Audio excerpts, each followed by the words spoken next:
Welcome back here to the Agriland Pavilion at the National Ploughing Championships in Ratheniska in County Laois. We're halfway through nearly our live stream today in association with UPMC, and I have a very interesting panel before me this afternoon. I have the head of knowledge transfer with Chagas, Joe Patton. I have a dairy farmer, Jack Keenan, and I have Brian McDonnell, our Agriland dairy journalist, with me, because dairy is something that is very topical at the moment. Now, look, at all sectors are struggling at the minute in various ways and trying to deal with developments coming down the road. But specifically dairy, let's talk about nitrates and nitrates derogation first. Joe Patton. The decision, I suppose, which we probably all knew was coming, the European Commission was not going to extend our derogation of 250 kilos down at 250, and now it's going to be down to 220. This is going to have a practical impact on dairy farming in this country. How, I suppose, are dairy farmers to try and adapt and change to something that's going to be quite short term now? We're in September already. Yeah. How you said it. Look at the... in a way, it's the same challenge as we had previously, in that dairy farmers have become well used over the last almost 20 years now of dealing with the whole idea of a cap on their organic N limits. So, if you like, the discipline of that and the mechanics of how that works, we've all been operating in that environment up to this point. The challenge now, obviously, is that there's a movement in one figure on that.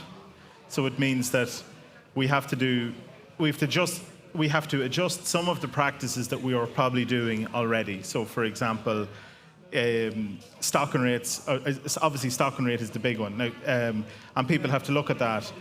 The issue, I suppose, and it's a tricky one, and we've done a lot of forums like this and a lot of forums, town hall type meetings last year. Unfortunately, there is no one-size-fits-all answer for dairy farmers. People are in very different positions. Lots of farmers aren't in derogation, dairy farmers. Lots of them are between 170 and 220, and then we have obviously a very significant cohort that's from 220 up to 250, and they're going to be the ones to be affected. So I think the first thing we have to say is that every dairy farmer has to really sit down and look at their own situation, establish, I know the NMP statements are out today, and people should have that figure worked out. So, like all of these things, your own individual circumstance is where we need to get people to look at. And that sounds like a very trite answer, possibly, but it is the truth of it, I think. And people have to get their own decisions made on that. And obviously, as an advisory body, Chagas are available to help with that. Yeah, I was just about to ask you that was literally what I was going to say next in terms of what Chagas can do, because many farmers would say, no disrespect to you now, Joe, but many farmers would say after 2015, Chagas were telling us, get more cows and expand. Yeah. And now they're being told, pull back, obviously, to meet the requirements and so on. So they'll need a bit of help. And what's Chagas doing to support them, I suppose, and to try and improve water quality as well, of course. That's the primary. Of course, and that's the underlying thing. I'll take issue with you about the 2015 comment, possibly. I think that our advice, if we go back and read the stuff from Moore Park Open Days from 2012, 2013, all of that time, I think, in fairness, Chagas were probably the only actors on the field that said dairy expansion is going to be profitable and it can be transformative for a farm. And I think there are loads of good examples of that out there. The profitability of dairy farming has hugely improved and transformed through scale, but also technical efficiency. But one of the things that Chagas would have been saying, Stella, over all this time was, be careful on your stocking rate. Yeah. Be sure to have a sustainable stocking rate that matches to your growth rate. A very boring message, possibly, but it's one we've said forever, basically. So we are pretty much saying the same thing now. That we need to match stocking rate to our growth capacity on the farm. That hasn't changed. That message hasn't changed. Obviously, the metrics around that have changed. We're changing maybe where the target is now, due to that legislation thing. But, go back and read the stuff. Who was talking about stocking rate and saying guarding against overstocking the farm and ramping up the intensity? I'd say we were probably one of the only people on the pitch that were actually saying that. Yeah. So we were, in a way, we were the party poopers in some way, that we weren't telling people to just go ahead and expand without any thought of anything else. Yeah. It's all there in print. Go and read it, and the messages are pretty much the same, I would say. Well, it's not to say that the expansion wasn't the right move at that time. I mean, it was profitable. Yeah, you of know, course. we all know that, and it was the right move. But I suppose no more than being head of knowledge transfer. Knowledge comes as years pass, and we get more information as time passes, and things change, obviously. You know. Of course, and look, we have to be clear on this too, that we need to get the stocking rate in place. Yep. It's one of the things that the research from Chagas over the last couple of years has shown. Like, you look at the catchments program that's in place, you look at all the modelling work that's done on it, all the environmental and water quality work done in Johnstown and in Moore Park and elsewhere would say that as a particular measure, the change in that headline stocking rate mightn't have as big an effect as it might be perceived in the media. But things like practices around fertiliser spreading, slurry storage, slurry management, those will have a beneficial effect on water quality if managed correctly. So we can't ignore those either. So this is not to say that, you know, this cut from 250 to 220 is going to suddenly change water quality in the absence of changes in how slurry is managed. I think we have to remember that as well, and that's the key objective, is to actually get an improvement in the water quality situation. Okay, Jack, you've a dairy farm, and will you, I know, we know, and Brian has been down there, and a great system going, but just to enlighten our viewers as to your system, how it's running, what you do, and then the kind of impact, I suppose, of nitrates regulations and so on that enterprise. Yeah, well, we're milking 65 cows in partnership with my father. We're farming 36 hectares, and we've 20 in-calf heifers and 20 calves this year on the ground. So that leaves us around 237 kilos. Yeah. So we're either going to have to take an extra 10 hectares or cut 10 cows out of our herd. And sure, nobody wants to do that at the minute. Like, and we've invested heavily over the last few years, and we've slurry storage on farm for 20 weeks for 80 cows, and we're only milking 65 at the minute. We have a new milking parlour. And this year so far, we've grew 11.5 tons of grass off 150 kilos of nitrogen. So, like, I'm trying to do everything I possibly can, but I'm still getting crucified come the 1st of January. But you're a good example for, you know, Jack, like for the commentators out there that would say that dairy farming is industrial farming, and you know, it's large size, and a 10% cull on a dairy herd for most farmers wouldn't even be noticed. You're very much an example of, you know, like a small to medium-sized dairy farmer who's just making ends meet, you know, month to month, and who will be impacted by this, and you're trying to do everything that you possibly can. Like, them 7 cows in our herd is what you're left with come the end of the year, is your turnover. And we've it worked out, it's an industrial wage will be cut out of our farm if we have to go back and cow numbers. So me or my father's going to have to look for income elsewhere, which is not viable either. No. But as you said, Stella, there's bigger farms than me are farming at the same practice as well, and they're going to get hammered. But there's smaller farms than me as well. They're getting affected as well.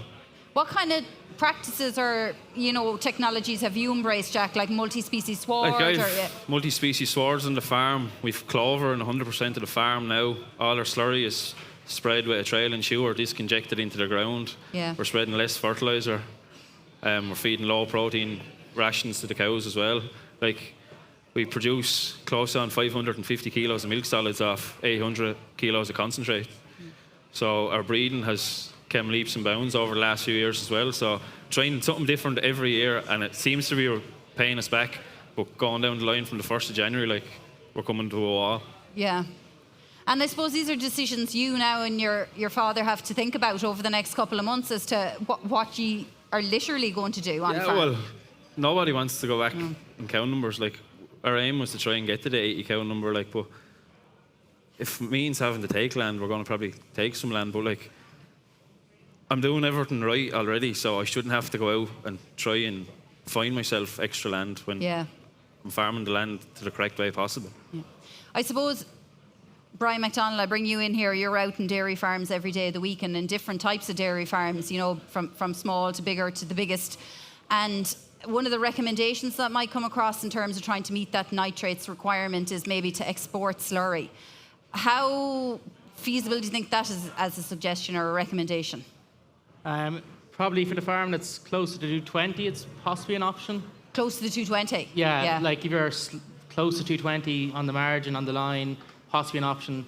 Once you get it into that higher area, you're probably looking at a situation of you're going to be exporting a large amount of slurry. Brings in the issue of that slurry is better used on your farm to grow grass on your farm than being sent out the gate to another farm or to be used in tillage land. I know it's been said as an option. The reality is like that's a valuable nutrient source on your farm. It's a fertilizer. It's there for nothing basically. The cows that produce it themselves, it gets spread in the land, it grows grass. I think in the last couple of years we've seen farmers embrace the fact that I can reduce my chemical nitrogen rate if I spread my slurry on the ground as also. If I get my slurry test, I know it's in my slurry, I can then use it more effectively. I can use trail and shoe, low emission slurry spreading technology to grow more grass on my farm. So I think as an option it is an option, but do we really want to be in a situation of then we're running into issues with soil indexes because you don't have the slurry to spread in it? But if you don't export slurry, are you going to have to reduce your cows? Well, that's the other side of it. Yeah, it's a bit of a it's probably going to have to be a bit of a mix of everything for a lot of people, particularly those higher guys. I suppose you do have farms already who are over 250 exporting slurry, and like it's a long way to come if you're in that position back to 220, like a really long way to come. Yeah. It's probably going to be an option of you'll have to do a bit of everything. You'll have to look at options. Can you get the young stock off the farm? Can you take a little bit more extra land and can you export a little bit of slurry? But I wouldn't be putting myself in a position of putting all your eggs in the X7 slurry basket because that's detrimental to the farm in the long run, really, I would say.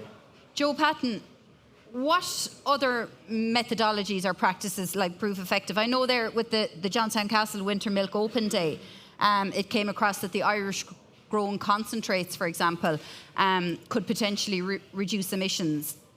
Is there maybe a need to put more focus on things like this?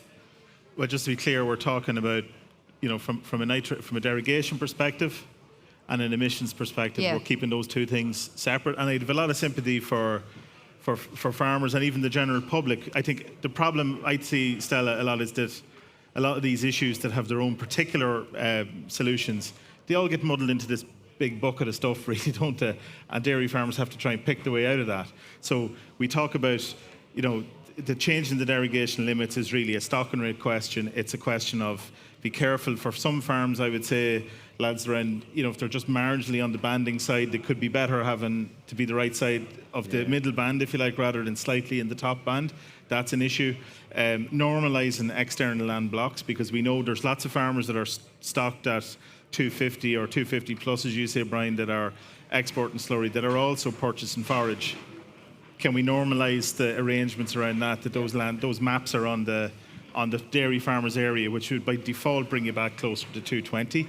Those are all issues. And then the marginal cow issue that we've talked about a lot.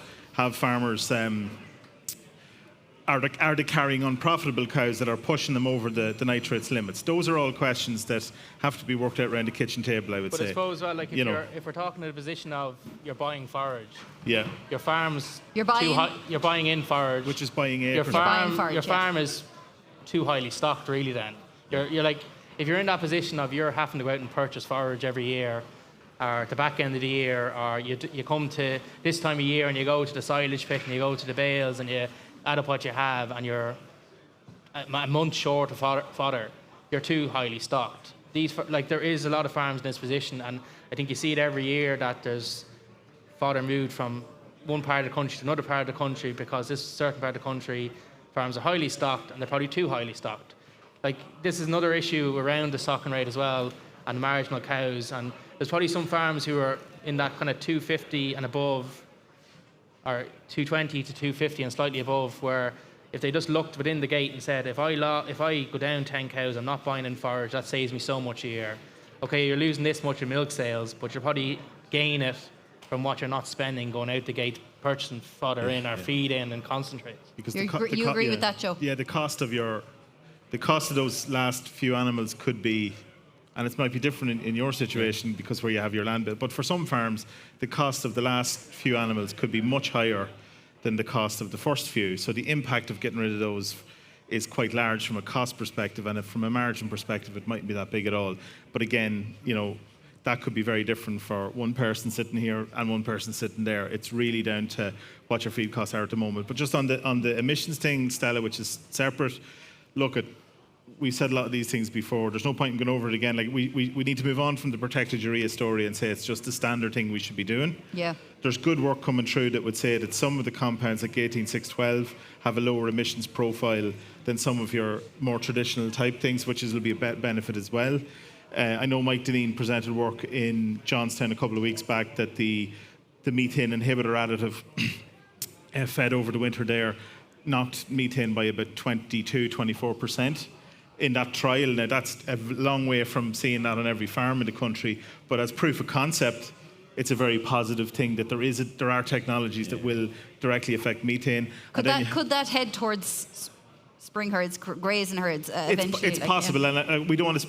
I suppose we don't want to speculate too much on that. I suppose there's loads of work going on that.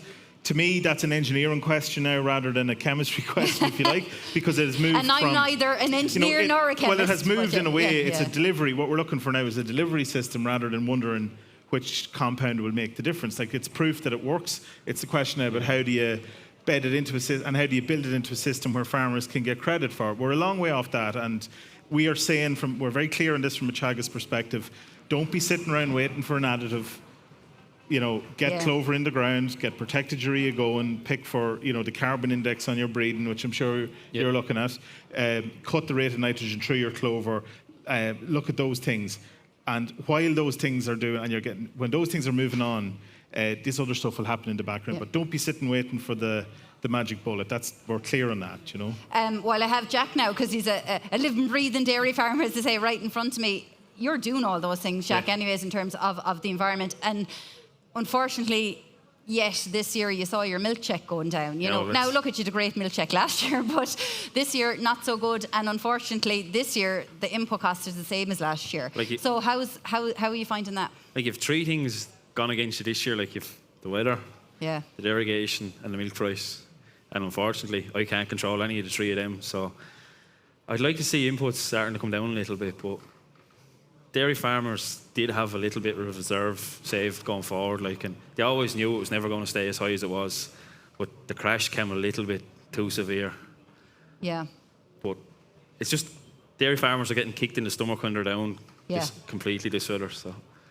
Well, Brian, who needs to support them? I mean, everyone's looking for support.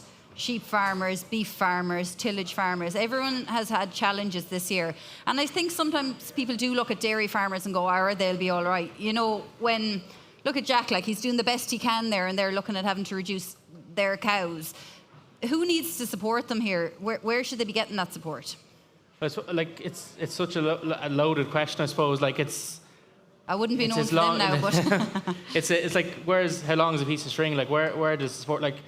I suppose being the dairy sector here is so reliant on international markets now. We've gotten to the point of that we're solely reliant on what's happening out in the international market. Now, that's obviously having a massive influence on current milk prices this year. So we're seeing a massive drop off. Is there more that can be done to support farmers? Absolutely. Dairy farmers, I think, they're up 365 days a year. There's we talk about this during the week, that it's the one sector where there's always something probably to be done. The tillage man has his sowing and is looking after crops, and then he's harvesting, and then he's a couple of months where there's a bit of maintenance to be done. The cows still need to be fed, the cows still need to be milked. Yeah. There's cubiles have to be done. There's always something to be done in the dairy farm system. And I think the supports probably aren't going to come for dairy farmers, because based on last year, we saw massive incomes and they'd be saying, you don't need it. This year, it's a question of they probably do need something. Are they going to get it? Probably not. Yeah. Well, touching off that, where other sectors look at the dairy sector and say, should have had a great year last year, but 85 to 90 cents of every euro a dairy farmer earns is going back into the local economy. So if that's pulled out of the local area, you will see villages and all starting to crumble. Yeah. So that has to be factored in as well. Is the future for dairy as strong as it always was, Joe Patton? Or do you think we will see a contraction in it as one of our main indigenous industries as time goes on? I think that's a good question. we have to remember too, though, Stella, that so much has changed in 8 years in the dairy industry. Like we've probably put 30 years of growth into 8 years after quotas went, and maybe 10 years because people were ramping up before that. So in a way, we are changing into more of a consolidation phase, I would say. And that mightn't be a disappointment to as many people as you think, because I think there's a lot of dairy farmers are probably happy to say now, you know what, I had a target in 2015 that I wanted to get to X number of cows or whatever it might be. I feel that I'm there now. I have an economically viable unit in place, given that obviously with price and all and cost being an issue, but people have got to sort of, more and more farms have approached their natural limit, I would say. So maybe it's rather than this rapid expansion phase, which will always bring it'll always bring the external focus and the external media to look about what's happening in this growth industry. We might reach a situation now where we're into consolidation and we're looking at doing things better, which is important. But I would also say that even though we're talking about a consolidation industry that's not maybe growing at the same rate, we will still need renewal and regeneration within that industry at that scale. So that is not to say that the doors are shut for younger people. In fact, maybe there'll be more opportunities for younger people in the next 10 years, because remember, the people that drove the growth in the industry that were maybe in their early to mid-40s when that was happening, they're going to be approaching their early 60s very soon. Yeah.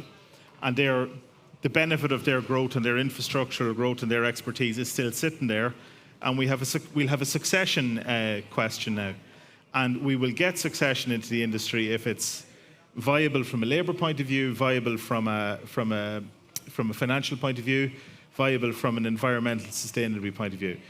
If we don't have those things, succession becomes an issue. So succession takes care of itself through other things. Would that be, Jack? Would you agree? Or? Yeah, no, you're 100% right, Joe. But like, I'm only 31, and there's a lot of my friends same age, like, and they're black sick of it already. Like, I have 3 friends and they're new entrants in the last 4 years. Like, and they just don't know where they're going at the minute either. Yeah. Like. But I think for new entrants, they just have to. It's important that new entrants stick to the plan as well. Because to be fair, the industry was very welcoming. It felt like industry was very welcoming to new entrants 8 years ago. There was courses for new entrants. There was so much support. Okay. Are new entrants forgotten a little bit? Possibly because it seems like they're doing something that's outside the norm now. Yeah. But the support is still, we would say from a Chagas perspective, there is still good support for new entrants. And the messages still around those haven't really changed that much. Sort out your infrastructure, buy the right stock, get the right stocking rate, cost control first and foremost. Those messages haven't really changed. And I finished Killalton in 2015, and one of the things we had to do there was do a business plan. And we done a 10-year business plan, and we leave in Killalton. And I'm on target to meet that in 2025. And come the 1st of January, I've hit the wall. I had set out to get the 80 cows in 2025. And I'd have everything else done. 100% of the farm reseeded, infrastructure changed, everything. I suppose, as Joe mentioned, like, things change, and then you have to try and adapt. But you've obviously made a success of it thus far. Yeah. And judging by what you're saying and everything you've adopted, Jack, we hope that you continue with that success by getting the advice you need from whoever, be it Chagas or your own advisor, and your own research, and hopefully continuing on, because I'm sure your father wants to see the generation continue on with the Keenan Farm and WIC Club. I'm sorry we're out of time. I'm going to have to let you go. Thank you very much for joining us, Dr. Joe Patton. Give you your proper title there, Joe, Head of Crops Knowledge at Chagas, Jack Keenan, a dairy farmer, and Brian McDonnell, our Agriland dairy journalist. So that's all from the live stream just for the moment here in the Agriland tent at stand 305. We'll go back out to the plying site now, but stay tuned because we'll be back again shortly.